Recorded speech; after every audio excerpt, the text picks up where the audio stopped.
টানা বর্ষণ ও ভারতের মেঘালয় থেকে নেমে আসা পাহাড়ি ঢলে শেরপুরে বন্যা পরিস্থিতির আরও অবনতি হয়েছে। প্লাবিত হচ্ছে নতুন নতুন এলাকা।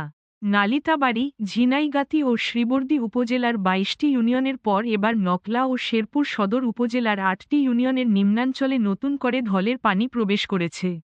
ঢলের সাথে বৃষ্টি থাকায় বন্যাকবলিত এলাকার মানুষের দুর্ভোগ বেড়েছে। বন্যাকবলিত হয়ে পড়েছে জেলার প্রায় ২ লাখ মানুষ। আজ রোববার ৬ই অক্টোবর ভোগাই নদীর পানি নাকুগাঁও পয়েন্টে বিপদসীমার ওপর দিয়ে প্রবাহিত হচ্ছিল। অন্যদিকে পাহাড়ি ঢলের স্রোতে নালিতাবাড়িতে নিখোঁজ হওয়ার ২৪ ঘণ্টা পর শনিবার সন্ধ্যায় নন্নির কুতুবাকুড়া এলাকায় ধানক্ষেত থেকে হাতেম ও আলমগীর নামে আরও ২ সহোদর ভাইয়ের লাশ উদ্ধার হয়েছে। এ নিয়ে পাহাড়ি ঢলে নালিতাবাড়িতে ৫ জনের মৃত্যুর ঘটনা ঘটল। নিখোঁজ রয়েছে আরও ৩ জন। নিম্নাঞ্চলে ঢলের পানি বৃদ্ধি পাওয়ায় নালিতাবাড়ি নকলা সড়কের ওপর দিয়ে পানি গড়িয়ে যাচ্ছে। ওই সড়কে ঝুঁকি নিয়ে যান চলাচল করলেও শেরপুর নালিতাবাড়ি ভায়া গাজীর খামার সড়কে ঢলের কারণে শনিবার থেকে যান চলাচল বন্ধ হয়ে গেছে।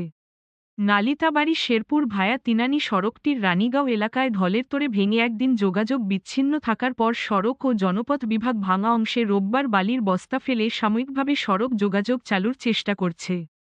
উজানের বাড়িঘর থেকে বন্যার নেমে যাওয়ায় নালিতাবাড়ি ও ঝিনাইগাতিতে ঢলের তাণ্ডবে ভয়াবহ ক্ষয়ক্ষতির চিত্র ফুটে উঠেছে। বিধ্বস্ত হয়েছে শত শত ঘরবাড়ি, ভেসে গেছে পুকুরের মাছ, ডুবে গেছে ফসলি জমি। গ্রামীণ যোগাযোগ ব্যবস্থা বিপর্যস্ত হয়ে পড়েছে। কৃষি সম্প্রসারণ অধিদপ্তরের হিসাব মতে চলতি বর্ষণ ও পাহাড়ি ঢলে জেলায় ৩৫,০০০ হেক্টর জমির আমন আবাদ এবং ১,০০০ হেক্টর জমির সবজির আবাদ পানির নিচে তলিয়ে গেছে।